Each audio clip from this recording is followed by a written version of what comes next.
മഹാദൈവത്തിന്റെ വലിയ നാമത്തിൽ സ്നേഹ വന്ദനം അറിയിക്കുന്നു. परमेश्वर के बड़े नाम में आप सबको प्रेम भरा प्रणाम। ഇന്നു മുതൽ നമ്മൾ ചിന്തിക്കാൻ പോകുന്ന വിഷയം യെരുശലേം എന്ന ഒരു പദത്തെ കേന്ദ്രീകരിച്ച आज हम एक नया टॉपिक शुरू कर रहे हैं, उसका नाम है यरूशलेम। ബൈബിളിന്റെ അടിസ്ഥാനം ഇസ്രായേലും യെരുശലേമും ആണ്. हम जानते हैं कि हमारा पवित्र बाइबल का जो फाउंडेशन है वो है यरूशलेम। പുതിയ യെരുശലേം എന്ന് പറഞ്ഞ വിഷയം എന്താണ് എന്ന് എന്നോട് പലരും ചോദിക്കുകയുണ്ടായി. और मुझसे बहुत जने ऐसे एक सवाल पूछे, ये नया यरूशलेम क्या है? അവയെക്കുറിച്ചാണ് ഇപ്പോൾ പറയുവാൻ ആഗ്രഹിക്കുന്നത്. और आज हम उसी के बारे में चर्चा करने जा रहे हैं। ജീവൻ കാ വചൻ എന്ന നമ്മുടെ യൂട്യൂബ് ചാനൽ ആരംഭിച്ചപ്പോൾ जीवन का वचन नामक एक यूट्यूब चैनल जब हम शुरू किए, അദൃശ്യനായ മഹാദൈവത്തിൽ നിന്നാണ് പഠനം തുടങ്ങിയത്. ना दिखने वाला एक महान परमेश्वर से हमने पढ़ाई शुरू की। നമ്മുടെ വാഴ്ത്തപ്പെട്ട കർത്താവായ യേശു ക്രിസ്തു हमारा महिमा भरा हुआ प्रभु यीशु मसीह തന്റെ ശിഷ്യഗണങ്ങളോടും പൊതുജനത്തോടും ഇപ്രകാരം പറഞ്ഞു. अपने शिष्यों से और लोगों से इस तरह से वे कहे, ഈ ഭൂമിയിലുള്ളത് നിങ്ങളോട് പറഞ്ഞാൽ നിങ്ങൾക്ക് ഗ്രഹിക്കുവാൻ കഴിയുന്നില്ല എങ്കിൽ अगर मैं इस धरती में जो बातें हैं उसको मैं तुमसे बताता हूं, लेकिन तुमको वो समझ में नहीं आता, സ്വർഗത്തിലുള്ളത് നിങ്ങളോട് പറഞ്ഞാൽ എങ്ങനെ ഗ്രഹിക്കും എന്നാണ്. स्वर्ग में बताए गए कार्यों को अगर बातों को मैं तुम्हें बताऊंगा तो तुम्हें कैसे समझ में आएगा? ദൈവം ഹൃദയത്തിൽ നൽകിയ പ്രേരണ പ്രകാരം प्रभु परमेश्वर मेरे हृदय में जिस तरह के प्रेरणा दिए, നമ്മുടെ ഈ യൂട്യൂബ് ചാനലിലെ പഠനത്തിന് ആദ്യത്തെ 25ഓളം എപ്പിസോഡ് സ്വർഗത്തെ കുറിച്ചായിരുന്നു. और आज जीवन के वचन का पहला 20-25 जो एपिसोड्स हैं वो सारे स्वर्ग और परमेश्वर के बारे में किए गए। ദൃശ്യമായ ലോകത്തെക്കുറിച്ചും അതിന്റെ പലവിധമായ കാര്യങ്ങളെക്കുറിച്ച് പറഞ്ഞാൽ മനുഷ്യർക്ക് വേഗത്തിൽ മനസ്സിലാകും. अगर हम इस धरती के बातों को हम बताते हैं तो जनता को बहुत जल्दी बातों को समझ में आता है, എന്നാൽ ദൃശ്യമല്ലാത്ത അദൃശ്യ ലോകത്തിലെ കുറിച്ച് പറഞ്ഞാൽ ഗ്രഹിക്കാൻ പ്രയാസമാണ്. लेकिन जब हम स्वर्ग की बातें करते हैं और जो ना दिखने वाले एक लोक या दुनिया के बारे में बात करते हैं तो लोगों को समझ में आना मुश्किल है। സ്വർഗത്തെയും നിത്യജീവനെയും കുറിച്ച് കർത്താവ് പറയാൻ തുടങ്ങിയപ്പോൾ ജനം പിന്മാറിപ്പോയി. जब प्रभु यीशु मसीह स्वर्ग के बारे में और अनंत जीवन के बारे में बताने लगे तो लोग वहां से चले गए, കാരണം നമ്മുടെ മനോമുഖരത്തിൽ അവയെ ഗ്രഹിക്കാൻ കഴിയുന്നില്ല. क्योंकि हमारा मन जो है अलौकिक मन उसको समझने की कोशिश नहीं कर रहा है। പരിശുദ്ധാത്മാവിന്റെ സഹായത്താൽ നമുക്ക് ഏറെ കാര്യങ്ങൾ മനസ്സിലാക്കുവാൻ കഴിയും. लेकिन प्रभु ने जो भेजा पवित्र आत्मा, उसके द्वारा उनके द्वारा हम बहुत कुछ समझ सकते हैं। അങ്ങനെ ഉൽപ്പത്തി പുസ്തകം മുതൽ വെളിപ്പാട് പുസ്തകം വരെയുള്ള വിഷയങ്ങൾക്ക് ദൈവ ആത്മാവിന്റെ സഹായം ആവശ്യമാണ്. इसीलिए उत्पत्ति से लेके प्रकाशित वाक्य तक सब कुछ समझने के लिए हमें पवित्र आत्मा की जरूरत है। ഇന്ന് ഇവിടെ നമ്മൾ ആരംഭിക്കുന്നത് ഇസ്രായേൽ അല്ലെങ്കിൽ യെരുശലേം എന്ന രണ്ട് വാക്കുകളാണ്. आज हम शुरू कर रहे हैं इजराइल या फिर यरूशलेम के बातों के बारे में हम चर्चा करने जा रहे हैं। യെരുശലേം ഭൂലോകത്തിന്റെ കേന്ദ്രമാകുന്നു. हम जानते हैं पूरे धरती का जो सेंटर भाग है वो है यरूशलेम। മുഴു ലോകത്തിന്റെയും രാജാതിരാജാവായി ഭരിക്കുവാൻ യേശു സിംഹാസനം സ്ഥാപിക്കുന്നത് യെരുശലേമിലാണ്. सारे दुनिया के बीच में प्रभु यीशु मसीह जब आएंगे अपना सिंहासन यरूशलेम में लगाएंगे। അതിന് തിരഞ്ഞെടുത്തതായ സ്ഥലം യെരുശലേം ആകുന്നുവെന്ന് ബൈബിൾ വ്യക്തമായി പറഞ്ഞിട്ടുണ്ട്. और वो जो जगह यरूशलेम ही है ऐसा करके हमारा वचन में परमेश्वर ने बता रखा है। യെരുശലേം അത് മഹാരാജാവിന്റെ നഗരമെന്നാണ് പലയിടങ്ങളിലും വായിക്കുവാൻ കഴിയുന്നത്. हम वचन में पढ़ते हैं कि यरूशलेम जो है महाराजाओं का एक स्थान है। രാജാക്കന്മാരെ കുറിച്ച് നമുക്ക് കേട്ടാൽ ഗ്രഹിക്കാൻ കഴിയും. हम राजाओं के बारे में जब बात करते हैं तो हमें समझ में आती है। സ്വർഗത്തിലെ ദൈവം രാജാവായി വാഴുന്നു പറഞ്ഞാൽ ഗ്രഹിക്കാൻ പ്രയാസമാണ്. लेकिन स्वर्ग का हमारा राजा प्रभु यीशु मसीह जब आते हैं तो उसके बारे में जब बताते हैं तो लोगों को समझ में आना मुश्किल है। എന്നാൽ പവിത്ര ഗ്രന്ഥമാകുന്ന ബൈബിൾ നമ്മെ പഠിപ്പിക്കുന്നു, लेकिन पवित्र वचन हमें इस तरह से समझाता है, ദൈവം രാജാവായി വാഴുന്ന ഒരു കാലഘട്ടമുണ്ട്. पर प्रभु परमेश्वर एक दिन आएगा और इस धरती पर राजा बन के। ഇസ്രയേലിൽ ഒന്നാമത് രാജാവായി ഭരിച്ചത് ശൗലാണ്. इजराइल के पहला जो राजा थे वो थे शाऊल। രണ്ടാമത്തെ രാജാവ് ദാവീദാണ്. दूसरा राजा है दाऊद। മൂന്നാമത്തെ ദാവീദിന്റെ പുത്രനായ ശലോമോനായിരുന്നു. तीसरा दाऊद का पुत्र सलोमोन। ഇവർ മൂവരും 40 വർഷം വീതം ഭരിച്ചവരാണ്. ये तीनों 40 वर्ष तक वो राज किए। ഇസ്രയേലിനെ ഭരിക്കുവാനായി ദൈവം തിരഞ്ഞെടുത്ത ഒരു കുടുംബമാണത്. ये इजराइल के राजा बन के यहाँ पे उनका राज करने के लिए परमेश्वर का चुने हुए एक परिवार है। അങ്ങനെ രാജഭരണം തുടർന്നുകൊണ്ടേ ഇരിക്കുന്നു. उसके बाद इजराइल में एक के बाद एक अन्य अलग अलग राजा अब वहां पे आते हैं। കർത്താവ് യേശു മഹാരാജാവായി ഭരിക്കുമെന്നുള്ളത് നമ്മുടെ ഭാവി പ്രത്യാശയുടെ ഒരു കാലമാണ്. और प्रभु यीशु मसीह जो एक दिन आएंगे और हमारे राजा बनकर के राज करेंगे, हम ये आशा रखते हैं। കഴിഞ്ഞ എപ്പിസോഡുകളിൽ ഇവയെക്കുറിച്ചുള്ള ഒരു പഠനം നമ്മൾ നടത്തിയിരുന്നു. इसके पिछले वाले एपिसोड में हम इसके बारे में थोड़ा सा चर्चा किए थे। പ്രിയ നോർത്ത് ഇന്ത്യൻ ഹിന്ദി മിഷന്മാർക്ക് വേണ്ടി കൂടെയാണ് ഇത് ഹിന്ദിയിലേക്ക് ട്രാൻസ്ലേറ്റ് ചെയ്തുകൊണ്ടിരിക്കുന്നത്. हमारे नॉर्थ इंडिया में रहने वाले हिंदी भाइयों के लिए भी ये वीडियोस हम बना रहे हैं ताकि वे भी इस बातों को समझ पाएं। അപ്പോൾ ദീർഘമായ ടൈം കൊണ്ട് ഈ വിഷയത്തെ നമുക്ക് പറയാൻ സാധിക്കില്ല. लेकिन इसको बहुत ज्यादा लंबा खींच के भी हम नहीं जा सकते हैं। ട്രാൻസ്ലേഷൻ കൂടെ പകുതി സമയം പോകുന്നതുകൊണ്ട് നമുക്ക് വിഷയം വീണ്ടും പകുതിയായി വെട്ടിച്ചുരുക്കേണ്ടിയിരിക്കുന്നു. ट्रांसलेशन का जो समय है उसके वजह से हमें और भी समय को कम मिलता है। എങ്കിലും പരമാവധി ഗ്രഹിക്കത്തക്കവണ്ണം അതിന്റെ കണ്ടൻസുകൾ പറയാൻ ആഗ്രഹിക്കുന്നു. लेकिन फिर भी जितना मुझसे हो पाएगा उतना पूरा मैं इस सब्जेक्ट के बारे में बताने का चाहत रखता हूँ। 3 മതങ്ങളുടെ സംഗമ നഗരമാണ് യെരുശലേം. हम जानते हैं कि 3 बड़े धर्मों का संगम है जेरूशलेम। യഹൂദന്മാർക്കും यहूदियों के लिए, മുസ്ലിങ്ങൾക്കും मुसलमानों के लिए ക്രിസ്ത്യാനികൾക്കും और मसीहजनों के लिए ഒരുപോലെ പവിത്ര ഭൂമിയാണ് യെരുശലേം. और ये तीनों विभागों का पवित्र जगह है यरूशलेम। എന്നാൽ യെരുശലേം നിലനിന്ന ആ സ്ഥാനത്ത് നിന്ന് മുസ്ലിങ്ങളുടെ പള്ളിയാണ് ഇതിൽ കാണുന്നത്. लेकिन अभी हम जब देखते हैं तो यरूशलेम का वो जो जगह है वहां पे मुस्लिम का एक वहां पे मॉस्क दिखाई पड़ता है। ഈ mosque dome of the rock എന്നാണ് അറിയപ്പെടുന്നത്. और हम जानते हैं डोम ऑफ द रॉक करके इस जगह के बारे में बताया जाता है। പ്രകാശം പരത്തുന്ന താഴിക കുടമാണ് അവിടെ വളരെ വലുപ്പത്തിൽ കാണുന്നത്. और ये प्रकाश के साथ बहुत ही तेजी के साथ वहां पे उड़ता है। ഇത് യെരുശലേം പള്ളിയാണ്. और ये जेरूशलेम का मंदिर है। എന്നാൽ അവിടെ ഇന്ന് യഹൂദന്മാരുടെ യെരുശലേം ദേവാലയം ഇല്ല. लेकिन यहूदियों का यरूशलेम का वो जो मंदिर है वहां पर नहीं है। എന്നാൽ അവയെക്കുറിച്ച് ബൈബിൾ പറഞ്ഞ ചില പ്രവചന ഭാഗങ്ങൾ കൂടെ നമുക്ക് നോക്കാം. लेकिन पवित्र वचन बताने वाले एक कुछ वाक्यों को हम पढ़ेंगे। യിരെമ്യാവ് 3:17 വാക്യം. यिर्मयाह उसका 3:17 में इस तरह से कहते हैं, ആ കാലത്ത് യെരുശലേമിന് യഹോവയുടെ സിംഹാസനം എന്ന് പേരാകും. उन दिनों में यरूशलेम नगर प्रभु का सिंहासन कहलाएगा। മത്തായി സുവിശേഷം 5-ാം അധ്യായത്തിന്റെ 35-ാം വാക്യത്തിൽ मत्ती का सुसमाचार उसका 5वां अध्याय और 35 वाक्य में कहते हैं, ഈ യെരുശലേം മഹാരാജാവിന്റെ നഗരമെന്ന് അവിടെ രേഖപ്പെടുത്തിയിരിക്കുന്നു. और लिखा है यरूशलेम क्योंकि वह राजधिराज का नगर है। വീണ്ടും യെഹെസ്കേൽ പ്രവചനം 5-ാം അധ്യായം 5-ാം വാക്യത്തിൽ और एजेकियल का उसका 5वां अध्याय और 5वां वाक्य में इस तरह से कहते हैं, ഇത് യെരുശലേമാകുന്നു, यह यरूशलेम नगर है ഞാൻ അതിനെ ജാതികളുടെ മധ്യേ വെച്ചിരിക്കുന്നു. और मैं उसके जातियों के बीच में उसको रखा हूं। അതിന്റെ അർത്ഥം യെരുശലേമിന് ചുറ്റും 22 മഹമ്മദീയ രാജ്യങ്ങളുണ്ട്.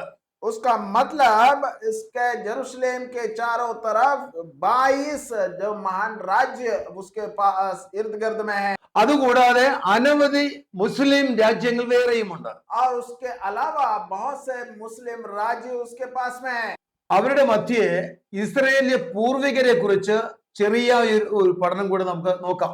और इसके साथ में इज़राइल के पूर्वजनों के बारे में भी हम थोड़ा सा समझने की कोशिश करेंगे. ഇസ്രയേലിലെ ചരിത്രം ഉൽപ്പത്തി പുസ്തകം മുതൽ വെളിപ്പാട് പുസ്തകം വരെയും ബാധകമാണ്. और इज़राइल का जो किताब है, जो इज़राइल के बारे में अगर हम जानना है तो हमें उत्पत्ति से लेके प्रकाशित वाक्य तक समझना पड़ेगा. കുറഞ്ഞത് 6000 വർഷത്തെ ചരിത്രം തന്നെ അവരെ കുറിച്ച് ഇതിനകത്ത് പറഞ്ഞിട്ടുണ്ട്. और यहूदियों के बारे में 6000 साल का पूरा हिस्ट्री जो है हमारे वचन में दिया गया है. എന്നാൽ അവരുടെ ഇടയിൽ ആദ്യ പൂർവികനായി ദൈവം തിരഞ്ഞെടുത്ത അബ്രഹാം എന്ന ഒരു വ്യക്തിയാണ്.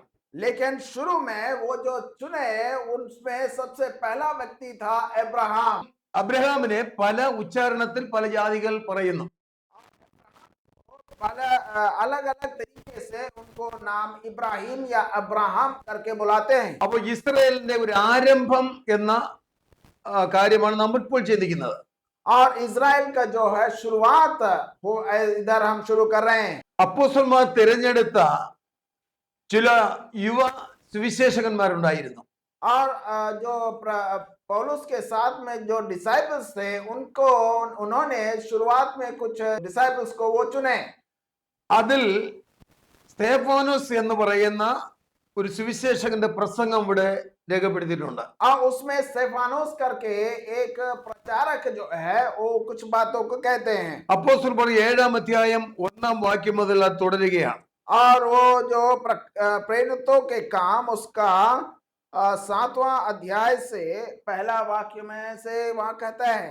ഇസ്രായേൽ ജനത്തിന്റെ ആദ്യ പിതാവായ അബ്രഹാമിന്റെ തുടക്കം മുതൽ താൻ പ്രസംഗിക്കുകയാണ്. और वे जो हैं इज़राइल के जो पिता हैं अब्राहम, वहां से वो बात को शुरू करते हैं.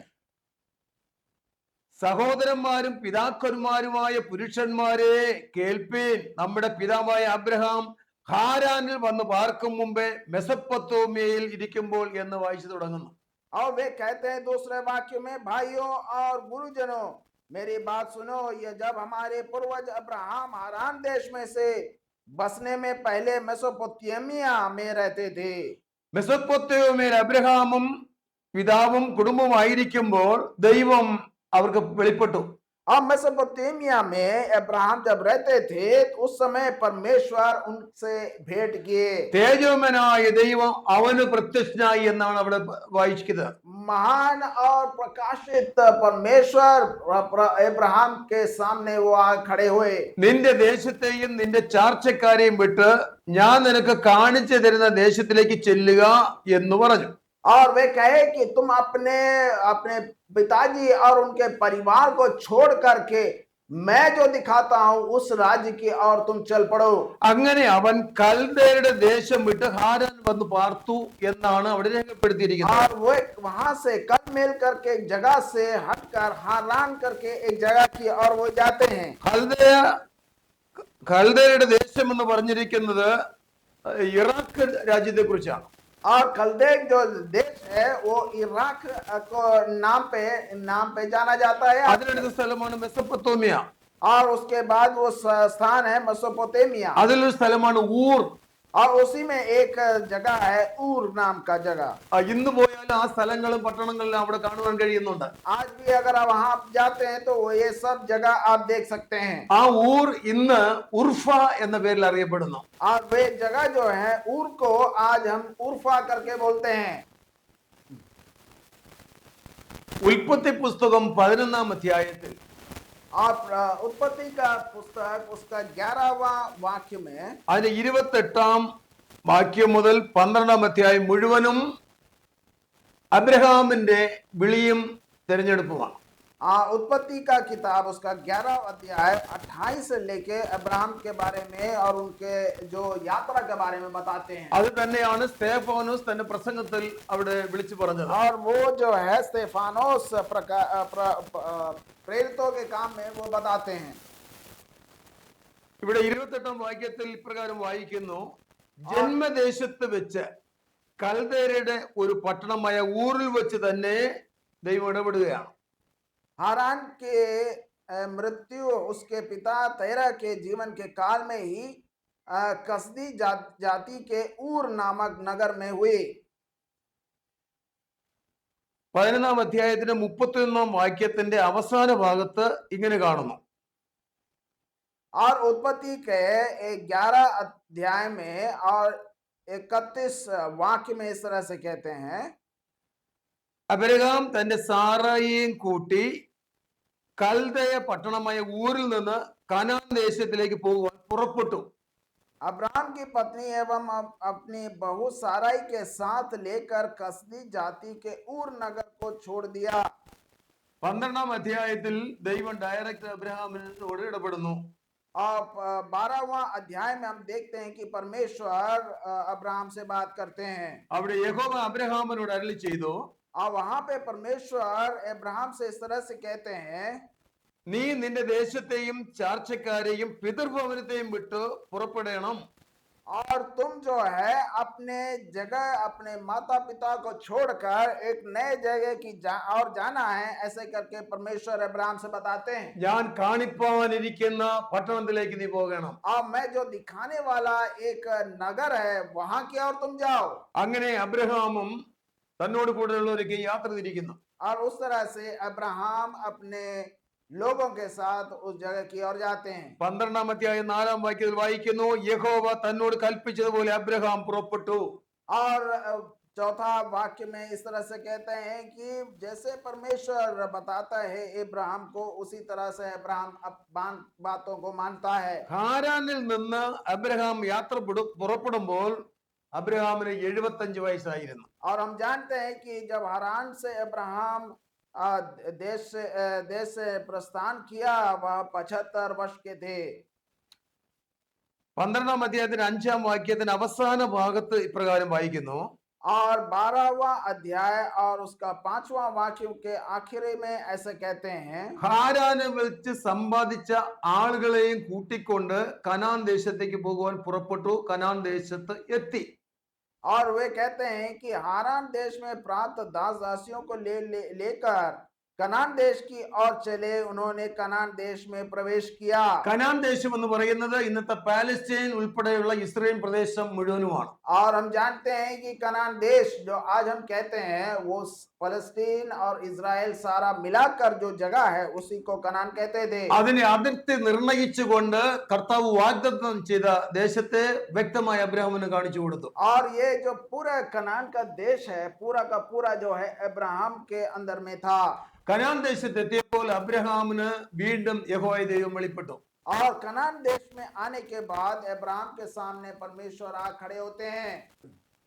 എബ്രായർക്കെഴുതിയ ലേഖനം 11-ാം അധ്യായം 15-ാം വാക്യത്തിൽ इब्रानियों का किताब उसका 11वां अध्याय और 15 वाक्य में इस तरह से कहते हैं, അബ്രഹാം തുടങ്ങിയതായ ആളുകൾ വിട്ടുപോകുന്നതിനെ ഓർക്കുവാൻ സാധ്യതയുണ്ടെന്ന് അവിടെ എഴുതിയിട്ടുണ്ട്. और वहां पे हम देखते हैं कि अब्राहम ने जो पीछे छोड़ दिया उसके बारे में यहाँ लिखा है।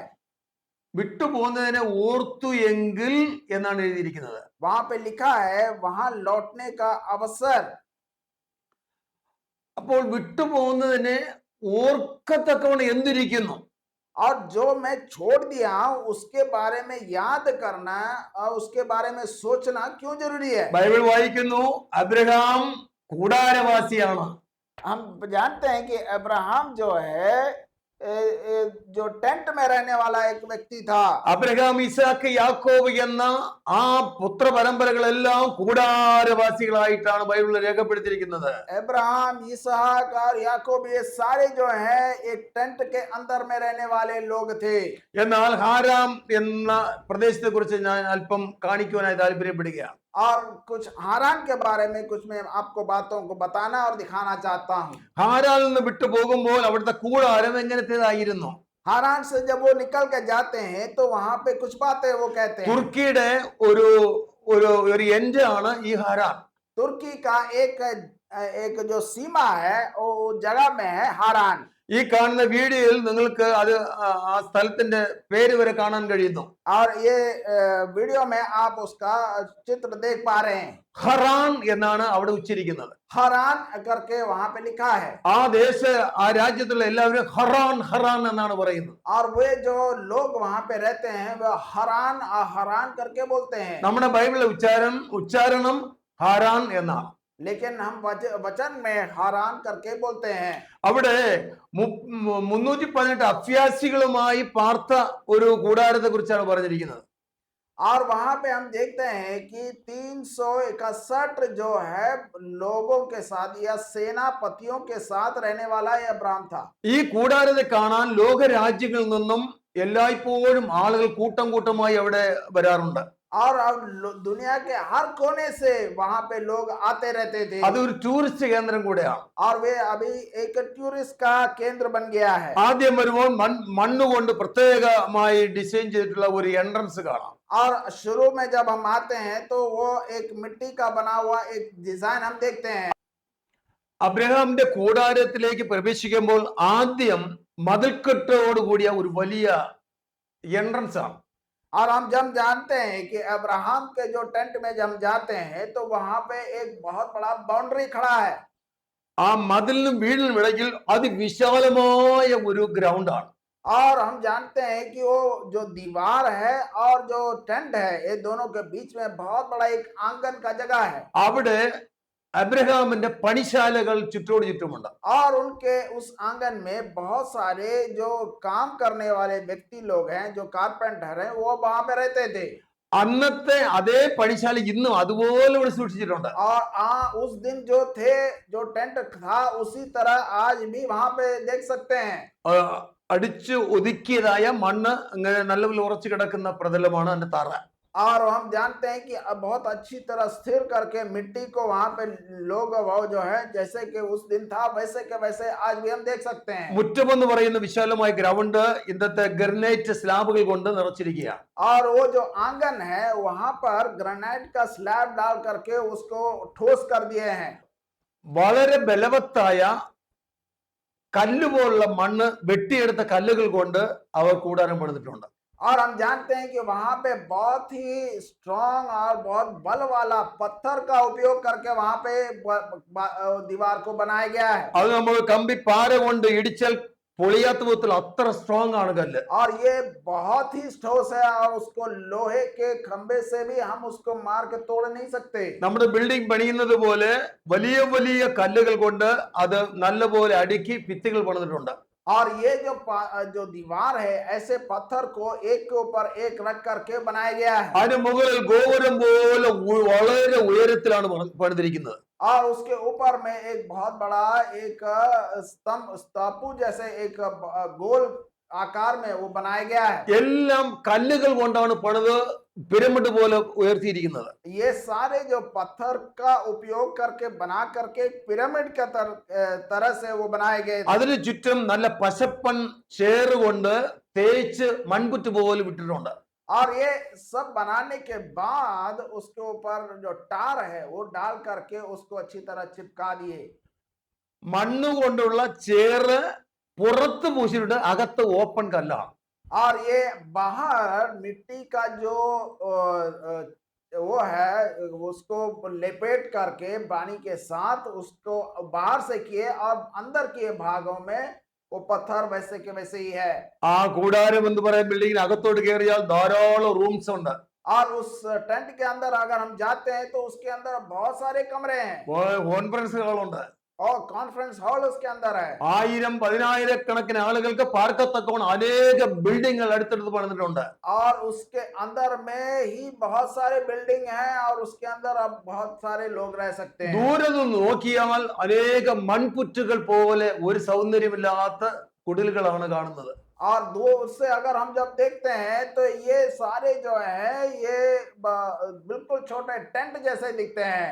ഇന്നത്തെ രീതിയിൽ പറഞ്ഞാൽ മിസൈൽ അയച്ചാൽ പോലും പൊട്ടാത്ത വിധത്തിൽ വളരെ സ്ട്രോങ് ബിൽഡിംഗ് ആണ് അത്. लेकिन ये वो टेंट को अगर हम मिसाइल से भी फोड़ने की कोशिश करेंगे तो वो नहीं टूट पाएगा। അബ്രഹാം ആ കാലത്ത് അങ്ങനെ പണിതുവെങ്കിൽ എത്രയോ പ്രയത്നം കൊണ്ടാണ് അത് പണിതത്. अब्राहम उस समय वो उसका बनाया तो कितना मेहनत लगा होगा उसके पीछे। അത് വലിയൊരു സമ്പത്ത് തന്നെയാണ്. ये बहुत बड़ा एक संपत है। അബ്രഹാമിന് ദൈവം വലിയ ദർശനം കൊടുത്തു.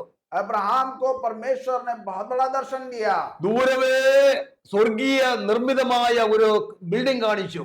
और दूर से ही एक वो बनाने वाले परमेश्वर बनाने वाला एक बिल्डिंग दिखाए। അത് ദൈവം താൻ ശില്പിയായി നിർമ്മിച്ചതാണ്. वो प्रभु परमेश्वर ने ही वो बिल्डिंग को उन्होंने बनाया।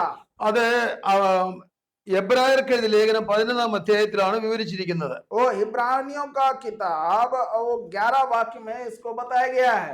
എബ്രായർക്ക് എഴുതിയ ലേഖനം 11-ാം അധ്യായം 9-ാം വാക്യവും 10, 13 ആ വാക്യങ്ങൾ നമുക്കിന്ന് വായിക്കാം. 9-ാം വാക്യം ഞാനിവിടെ വായിച്ചു തുടങ്ങാം. ദൈവം ശില്പിയായി നിർമ്മിച്ചതും അടിസ്ഥാനങ്ങളുമായ നഗരത്തിനായി അവർ കാത്തു. इब्रानियों का किताब उसका 11वां अध्याय 9, 10, 11 अगर हम पढ़ते हैं तो इस तरह लिखा है, इब्रानियों के इस ऐसा किया क्योंकि वह उस पक्की नींव वाले नगर की प्रतीक्षा में थे। അബ്രഹാം തന്റെ കൂട്ടവകാശികളായ ഇസ്ഹാക്കിനോടും യാക്കോബിനോടും കൂടാരങ്ങൾ പാർത്തു എന്നാണ് വായിക്കുന്നത്. वहां पे हम देखते हैं कि इब्राहिम इसहाक उस सब जो है उस वो जगह में वो रहते थे। 13-ാം വാക്യത്തിൽ ദൈവം ആ ദർശനത്തിൽ കാണിച്ചു. और 13 वाक्य में वो दर्शन वो दिखाते हैं परमेश्वर। ദൂരത്തു നിന്ന് അത് കണ്ട് അഭിവന്ദിച്ചും ഭൂമിയിൽ തങ്ങൾ അന്യരും പരദേശികളെന്ന് ഏറ്റുപറഞ്ഞ് കൂടാരങ്ങൾ പാർത്തു.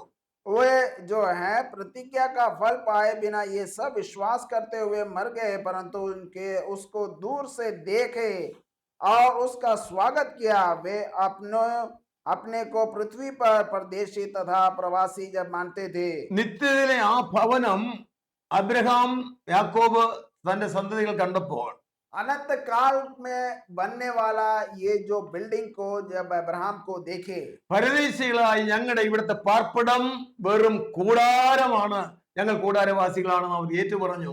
और वे क्या करते हैं कि आने वाला जो घर है वो इतना महान है, इसलिए मैं अभी जो है टेंट के अंदर में रहता हूं। കർത്താവായ യേശു ക്രിസ്തു യോഹന്നാൻ സുവിശേഷം 14-ാം അധ്യായം 1-ാം വാക്യം മുതൽ ചില കാര്യങ്ങൾ ഓർപ്പിച്ചു.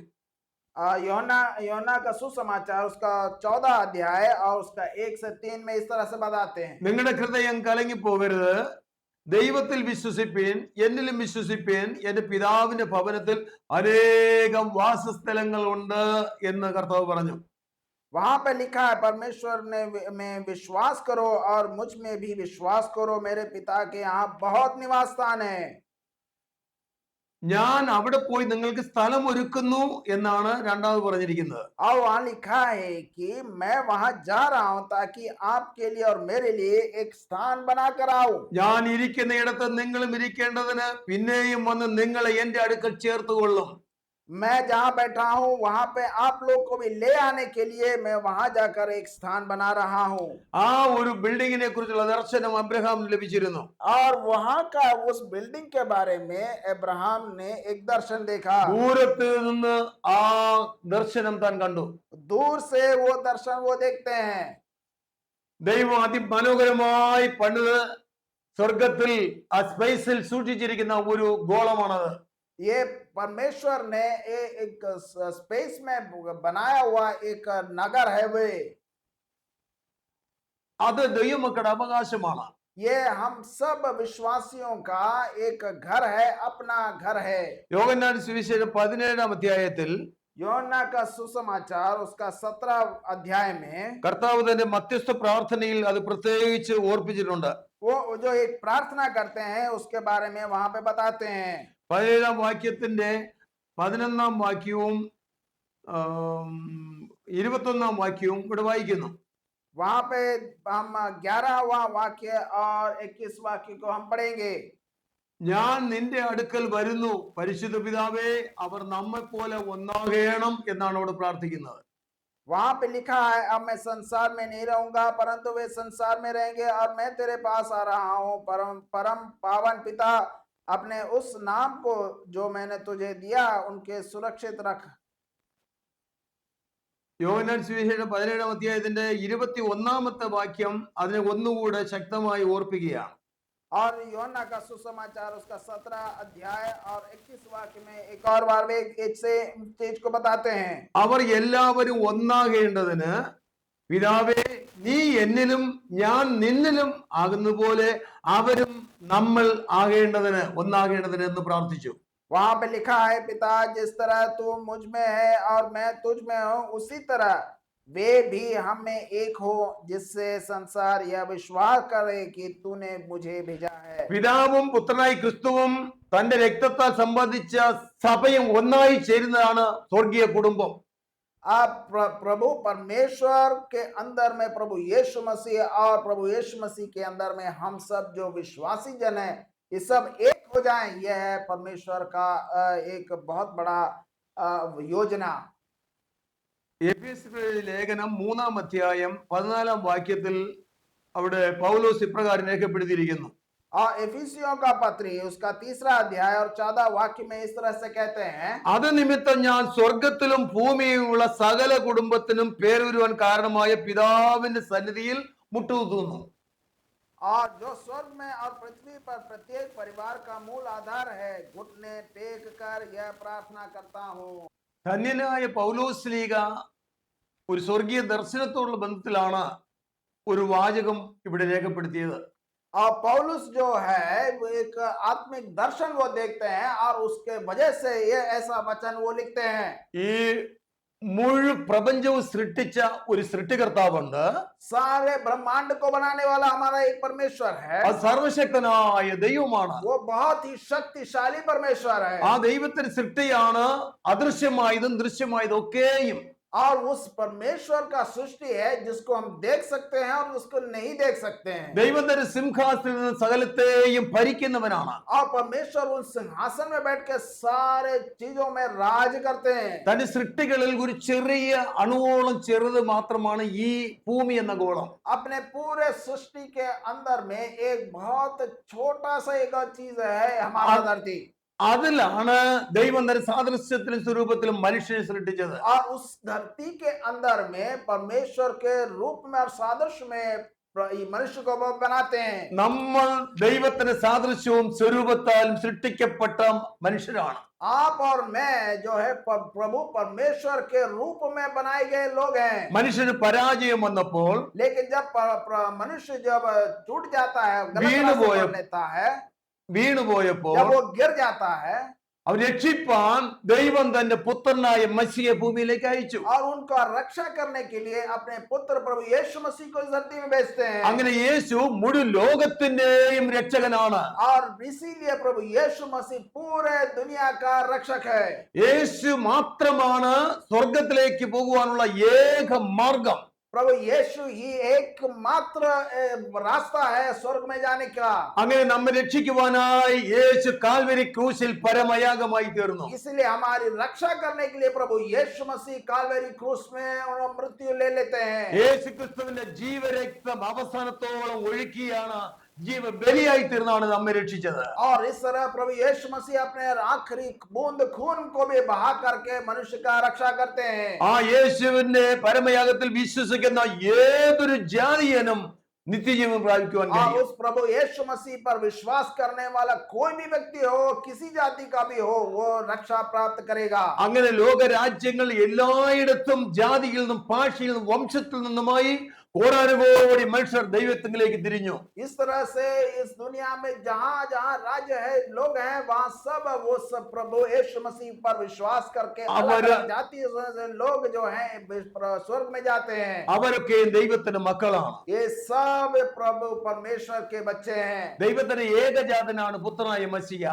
प्रभु परमेश्वर का एकमात्र पुत्र है प्रभु यीशु मसीह, പുത്രനിൽ കൂടെ നമ്മൾ ദൈവത്തിന്റെ മക്കളായി തീർന്നു. और वो पुत्र के द्वारा हम भी परमेश्वर के पुत्र बन गए। യഥാർത്ഥമായ ഒരു കാര്യം കൂടെ പറഞ്ഞാൽ, एक और बात मैं आपको कहना चाहता हूँ, യേശു ക്രിസ്തുവിൽ കൂടെ നമ്മളെല്ലാം ദൈവത്തിന്റെ ദത്തുപുത്രന്മാരാണ്. और प्रभु यीशु मसीह के द्वारा हम सब जो हैं दत्त पुत्र बन गए हैं। ദൈവം നമുക്ക് നൽകിയ വാഗ്ദത്തം എല്ലാം തന്നെ നിത്യമായിട്ടുള്ള വാഗ്ദത്തങ്ങളാണ്. प्रभु परमेश्वर और हमारे दिए गए वचन जो है अनंत काल तक सच्चा बात है वे। ആ ദൈവത്തിന്റെ അടുക്കലേക്ക്, പിതാവിന്റെ അടുക്കലേക്ക് നമ്മൾ കടന്നു പോകും. और उस पिता परमेश्वर के पास हम सब जा रहे हैं। കർത്താവിന്റെ വരവിനുള്ള ബന്ധത്തിൽ അത് സംഭവിക്കും. और प्रभु यीशु मसीह के दोबारा आगमन के साथ वे सब संभव हो पाएगा। കർത്താവ് ക്രൂശീകരണത്തിന് തൊട്ടു മുമ്പ് പ്രാർത്ഥിച്ചു.